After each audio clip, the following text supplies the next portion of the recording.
All right, welcome everyone to another Weekend No Show. My name is JG. I'm here with my boy CL Smooth. What's up, man? What's happening, folks? All right. Hey, I got Insidious LAT. What's up? What's up, fellas? Hey guys, today I want to talk about the true crime phenomenon. And I read actually a couple articles where they were referencing a study that was claiming, or I guess coming to the conclusion that women are driving this true crime. It's very popular with women, way more so than men. And for various reasons, but I think that the study was trying to say that women in general have more empathy than men, and they're empathizing with the victims of this crime, and therefore they want to hear this stuff, they want to get involved in it. And I mean, there's other reasons too, like maybe women might feel like they might be the victims of this true crime, and so that makes them more interested than men. But I don't know. What do you guys think about it? Let's start with UCL Smooth. What is your opinion on this? Well, let me respond to that initial point that women are more empathetic, so they empathize with the victim, or they as women might be victims of crime more often or something like that, and so it's something that they can learn from or whatever.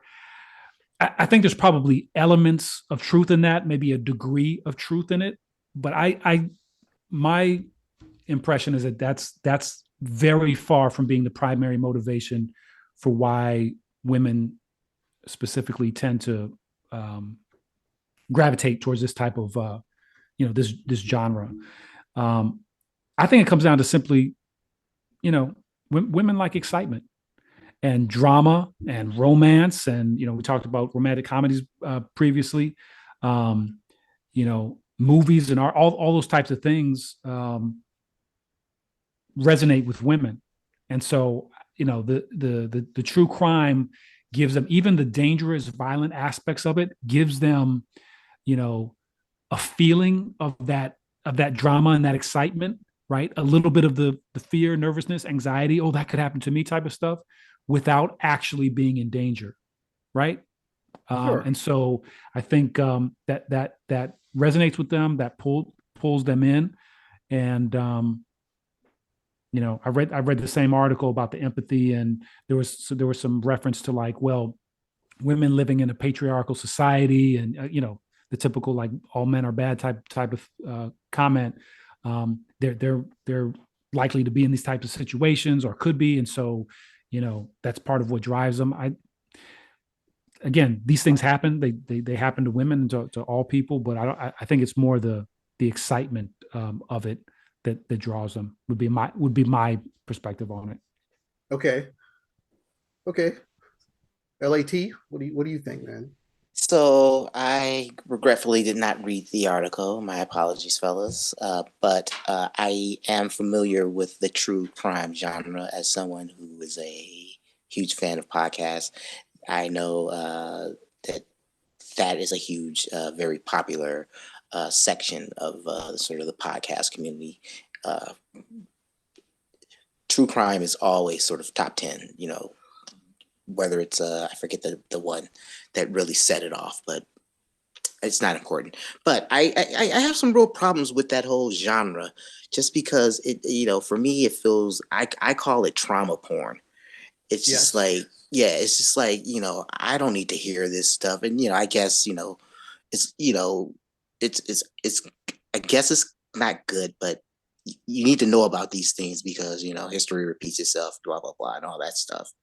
But I don't find it entertaining at all. It's like, I don't like hearing about trauma that happened to someone. Exactly. And the fact that people like it, I'm just like, I don't know what's wrong with our society that people find this entertaining.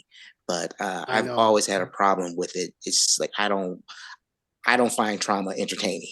so I'm not a fan of it. And I do find it interesting that that women are pushing this. It sounds like a real male thing to be into. But that is interesting. It yeah, is. but it is interesting though. So I mean, so that's my opening. Yeah. Yeah, CL Smooth. I was gonna say, yeah. To me, it's very similar to like soap operas, right? Which I never watch. Um, it that whole, you know, um, is it's kind of close to life, or should they're supposed to be? It gives you a window into romance and danger, and this exciting lifestyle and stuff like that. So I think women can kind of live vicariously through it.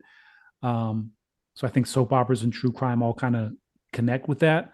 But to piggyback on a point that Vel made, which I think is interesting, and I've been hearing out there in the ether too, is is true crime unfair to victims in that it's kind of like glorifying it and profiting off of their pain. Yeah, you're kind of re-victimizing them. Re-victimizing Yeah. them to a certain extent. I mean, to me, it's almost like comedy where you got to give leeway to comedians to say almost anything, even offensive things. I just think it's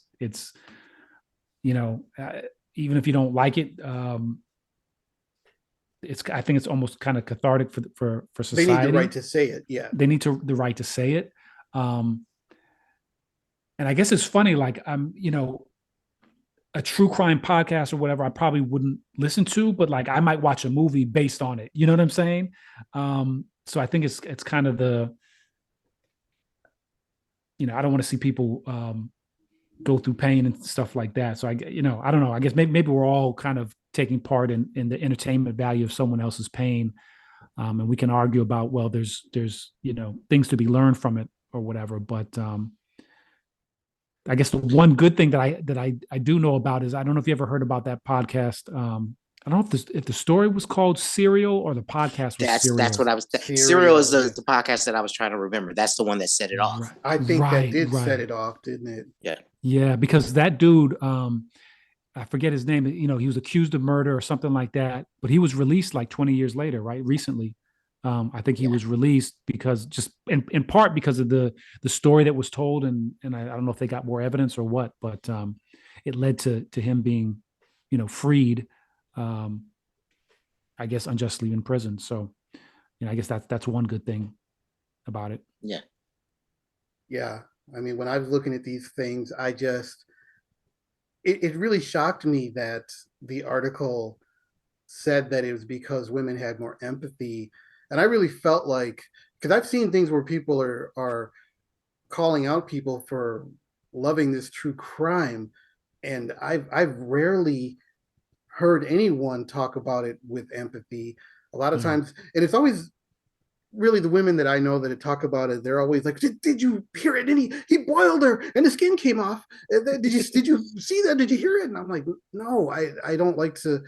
I don't like to hear about this stuff, but they're so excited. And then it's like, I think I was looking at the number one podcast. I think it's called like Wine and Crime. And they're drinking wine and talking about the crime. And it's like, I'm not entertained by, I don't want to, it's like, oh, what do you guys think? Oh, wow, I'm glad we're talking about this person being dismembered. Right. But it's maybe it's like the car crashing. Everybody wants to know about it.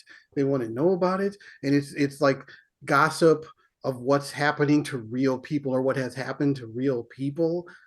It's just I see an astonishing lack of empathy in it.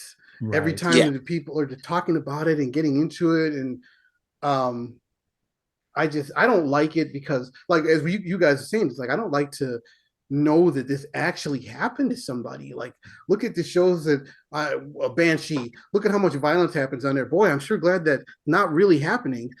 Right. Thank God that's fiction. Yeah. Yeah. I hope that's fiction, because I don't want that to happen to anybody.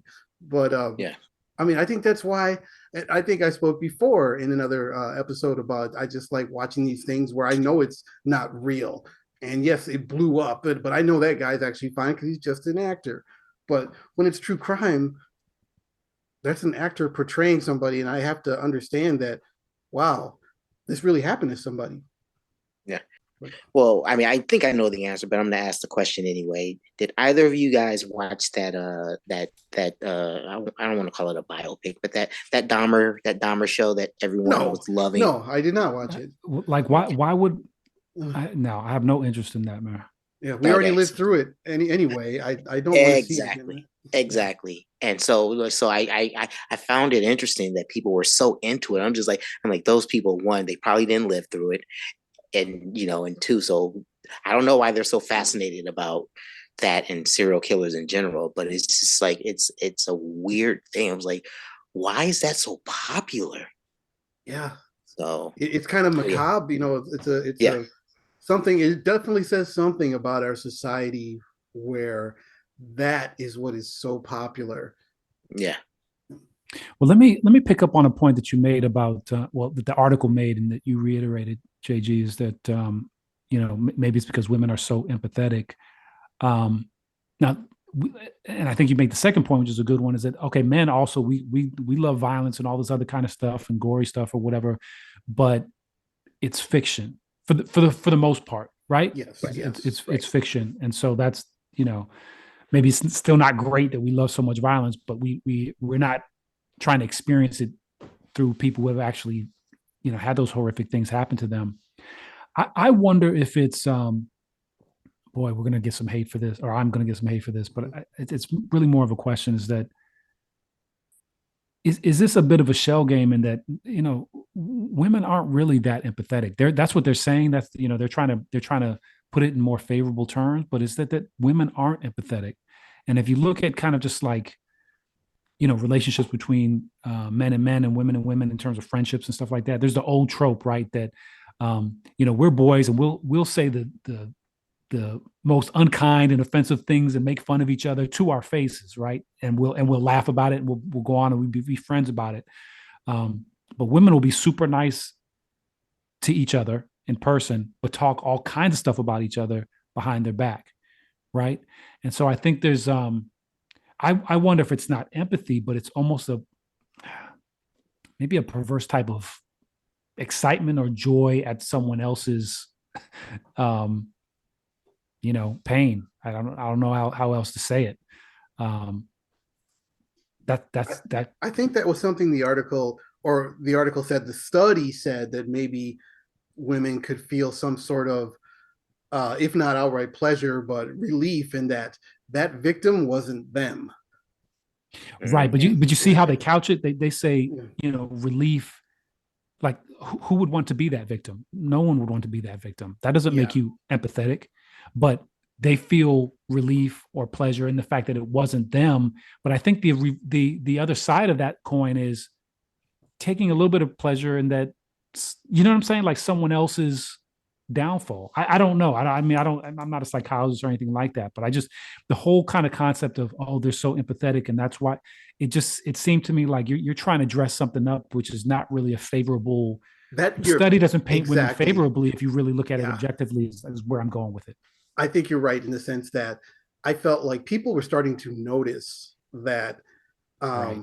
people are so excited and giddy about this true crime, and then this study comes out, and I feel like this study is a way for people who love this stuff to point to it and say this is why this is happening, because I actually feel for these people, and maybe it's just something that they can just have in the back pocket just in case. Yeah. So I think that sort of I mean, I don't know, this is me being an armchair, psychologist or whatever, but I think that the interest in it, it's unfortunately the natural progression of where the coach, small letters, the culture is going is you know, it's been 20 years since reality television, became the shit, and we're kind of numb to it now, True. people fighting, and who's the dad, and people fighting, and and housewives, we've seen it all. And so in order for us to feel something about it, or at least be entertained, it's they got to step it up a notch. And it's like, all right, well, we've done mess, we've done fights, we've done just sort of general, just bad behavior. And so I guess the natural progression is like, all right, let's move into actual crimes and death, and and gory things. Yeah, and not a dramatization. They're literally saying, right. well, this is it. Yeah, this is yeah. So, I didn't read the article, so I can't really speak on it. But, maybe that's their way of sort of trying to, you know, give it some context. But I don't know if it has anything to do with, women happen to maybe who took that survey. I don't even know, and not trying to defend it or anything. But I'm just like, this feels kind of like this is just where the culture's going, and you know women aren't the only people that are listening and watching. So that's why, but well, I then think again, it like, was because women were overwhelmingly they're the majority of the people who are listening to this. And okay. that's why the study was kind of made. And there's starting to be some pushback, particularly with that Dahmer thing, where like people are saying, "Well, wait a minute, why are these? You're glorifying these horrific people." And I didn't watch it, so I don't know if they make him out to be some kind of sympathetic villain or whatever. But Yeah. there's been some pushback, and so I think, like JG said, that spurred a study, which then kind of I guess, some surprising results of like, okay, so our demographic watching these things is overwhelmingly women. How do we account for this? It doesn't seem like something they would like. What's going on? Right. So Right. Yeah, this is their outlet, their aggression outlet, possibly. Whereas we are safe in liking, car crashes and things blowing up and people getting punched. Yeah. Maybe it's not, accepted for women to like that, and this is their outlet. Yeah. Did you guys watch the Tinder Swindler at all? I I did did. not. I'm That's very about, familiar with it, but I didn't yeah, watch it. that's the best. I enjoyed that one. It wasn't violent crime. I mean, yes, those women were defrauded, but that's the best I can do. And they kind of made it kind of, it was like an upbeat kind of documentary.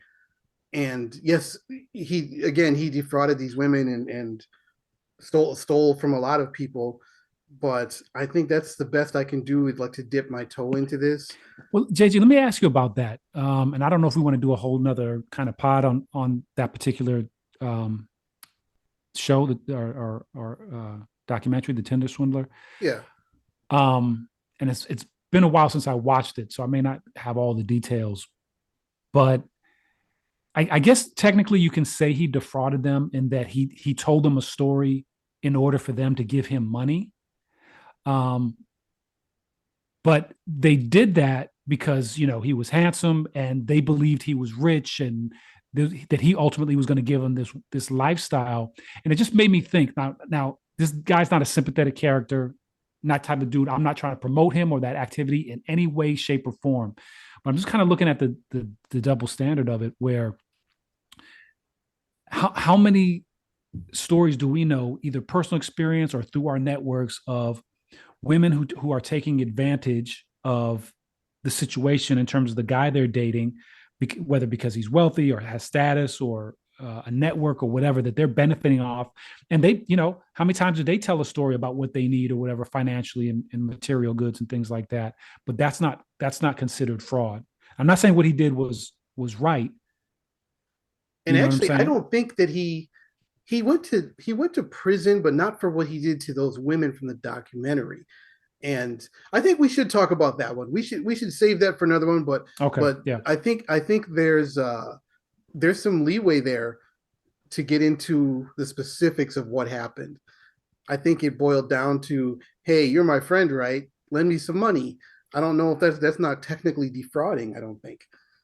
Right. Right. I mean, it's maybe leading them on, but you know what? Let's save it for another discussion. Yeah, But yeah, yeah. exactly. I mean, onto this thing, I was looking up the original article that I sent, and it was saying that there was research done by Amanda Vickery, a criminal psychology expert, and this was in 2019, where she was saying the number of women interested in true crime genre climbed by 16% in 2019. Then there was another poll performed by ABC, talking about real crime podcasts gaining popularity due to a growing interest among women. And this is when they mentioned the Wine and Crime claims to have 500,000 monthly downloads, and the audience is overwhelmingly female at 85%. Wow. And I went and looked up the Wine and Crime. It's like three old friends, similar to us, as if we just cracked open a 40, because we're black, they have to be a 40. Crack open a 40 and we talk about, let's talk about some crime, fellas, the awful things that happen to people. You see that shit? Yeah. Yeah, they got hurt. I mean, I've never listened to the podcast. I don't know that that's what they say. So, right. But yeah, the whole phenomenon is pretty interesting to me. But it's interesting, when Val, you brought up a thread that I think maybe we should explore, is like the direction of the culture, small c, I don't know if you're just talking about like Western culture or global culture. Just, American culture. American culture. Entertainment, American entertainment, yeah. I mean, you see things coming out with AI and Web3 and, virtual reality and the metaverse and all this kind of stuff. I mean, we keep pushing the envelope. Ultimately, we know this leads to entertainment coming through some kind of virtual reality form, because, whether it's women or all of us want to experience kind of like that type of entertainment, that realistic entertainment. We can immerse ourselves in it. We may have in our lifetime a level of realism in entertainment that we can't separate what's real from what's not. I mean, maybe this right now is a VR episode that we can't get out of. You know what I mean? Well, I hope I'm wrong. I think I'm wrong, but it just feels to me like we're maybe a decade away from bringing back Coliseum games.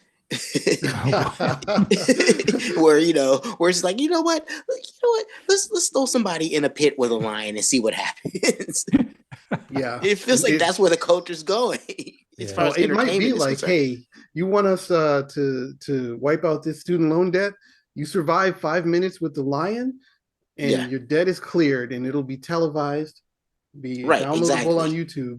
Exactly. And people, and I hate to say it, I probably would watch Man versus Lion. Wait a minute. So we just got done with 10 minutes of dissing women for liking true crime, and you want to see a man fight a lion? Our credibility is shot. Man. I'm just saying. I watch, I watch Naked and Afraid, and it's it's essentially they plop somebody on. I mean, granted there are safeguards, I know. But they literally plop someone on an island with nothing but a knife and maybe a compass, and it's not as horrific as it could be. But I can see things sort of just getting up there where the point is like, well, this is boring now. How do we make it entertaining? And people love true crime, so let's try to let's meet that energy. That's what people want, apparently. People want the horror, the horrific stuff, but people also want quote unquote reality. So I don't know. Maybe I'm writing a sci-fi essay in my head right now. Maybe I'm doing my version of Black Mirror right now. But I would not be surprised if things got to the point where people are truly at risk and we're watching it. Or not me, but people are watching it. Yeah, I think there's a few movies that were kind of like that, where you end up. I thought there was a couple movies where you end up giving over control of your body because you either owed money or you're in prison, or maybe it's a way for you to get out. Was it Gamer, or was that something else? Where you like essentially some bored teenager gets to pilot your body and do all the crap that they want to do. Oh Lord. Yeah, I think it was Gamer. But yeah, I could easily see that happening where like, you go in for some routine procedure and it's like, wait a minute, I thought you guys were taking out a tumor. It's like, oh yeah, we also put in this thing. So now you're part of our program. Right. And, not to get too serious, but yeah, between not just student debt, but just, debt in general and times are hard. And if people are willing to, if so, if some producer, I mean, not me, just because I have pride and whatnot. And it's foolish pride, but it is what it is. But um, but I can see somebody if times are hard enough and you're in dire straits. Someone's like, listen, man, here's $1 million. You can take care of your debt, take care of your family, but you know what? You got to fight another dude, and not even like MMA fighting. Like this is bare knuckles. Somebody's gonna die. Yeah, to the But death. but your family's gonna be taken care of. All your debt's gonna be paid, and your family's gonna be taken care of. I mean, I hope we never get there, but I can kind of see us getting there at some point. Yeah, I think that's kind of says something about society. Consider we talked about in the Star Trek versus Star Wars episode about some people not liking Star Trek because they can't accept it. They can't Yeah, accept a world where things are better. Similar to the Matrix, remember Smith, and he tells them, we tried to make a paradise for you guys, but you wouldn't accept it, and you kept waking right. up, and therefore we had to make this crappy world. So I don't think it's looking at the way true crime is going and the acceptance and the popularity of this true crime. We want to hear about the awful things that we're doing to each other. Yeah, yeah, And it's crazy. yeah, it is. It is kind of crazy. I mean, it's the last thing. I mean, I listen to a lot of more audiobooks than podcasts, but when I open up my Audible app, there's always some true crime, true crime, true crime. And I Yeah, scroll past all that stuff like, no, no, no, no. I right. don't want to hear that when I'm driving to work. And come on. Right, right, right. Especially this one was never solved. Well, I definitely don't want to hear that. Come on, this mopo's still out there? Hell no. Yeah, Remember exactly. BTK when I used to watch America's Most Wanted, and there came a time when I was like, why am I doing this? Yeah, yeah, yeah. Why am I can't watch any more of these rapists. The rapist got away, and it's like, oh, Right, I, right. I can't deal with Yeah. it. Oh, I forgot about America's Most. Yeah. Yeah, America Mo, man. That's old Uh, school. Yikes. Yeah, it was every. And wasn't the host? I always kind of throw my little pop culture in there. Didn't he get convicted of like a crime of some sort, or maybe John he was just Walsh? shady?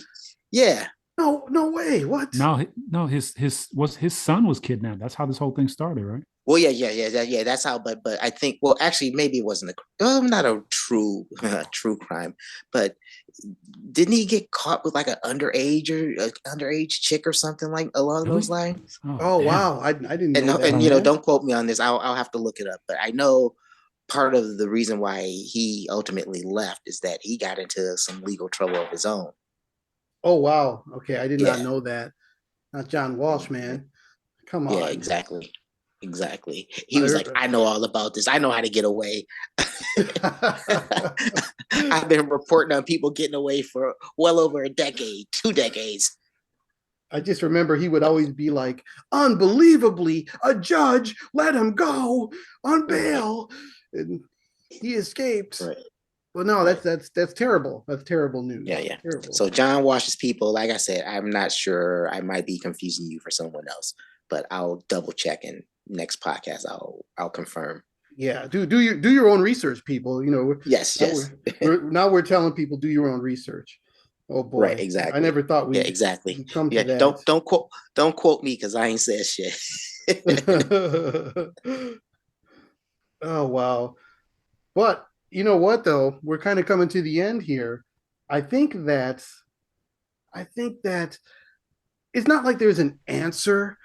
It's not even really something that has to be solved. It was just interesting to get everyone's thoughts on it. Yeah, I just don't see myself watching any of this. I mean, the Tinder Swindler, and honestly, I only really watched the Tinder Swindler because somebody who I never thought in a million years would watch that was like, "Hey, did you watch this Tinder Swindler?" I was like, "You watched that?" And he's like, "Yeah." And right. so I watched it, and it's something that I didn't feel bad being amused by because they weren't physically harmed.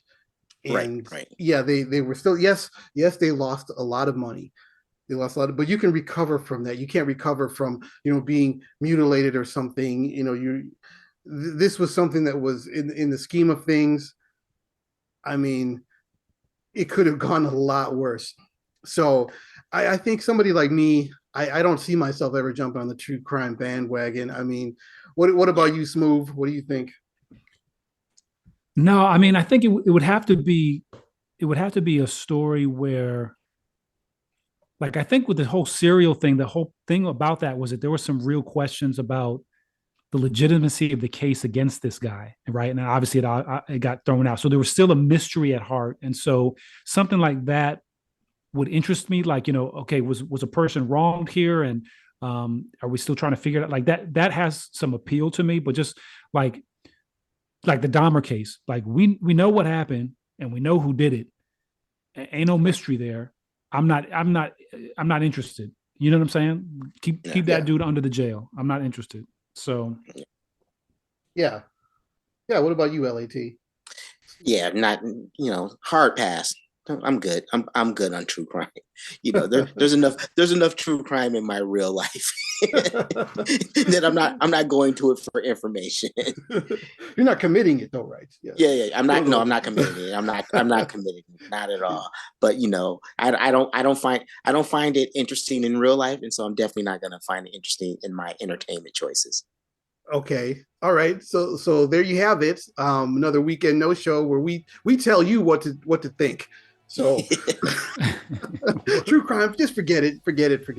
It's over. But anyway, I really feel like we should address this Tinder swindler on an episode in the future, and let's try to talk about that, because I think that might be an interesting counterpoint to what we're talking about today. And until such time, let's go ahead and get out of here. CL Smooth, LAT, say goodbye, please. Peace, people. All right, y'all. We'll see you on the next Weekend No Show. Please like and share and subscribe if you like this. We really appreciate it. Have a great weekend. See you.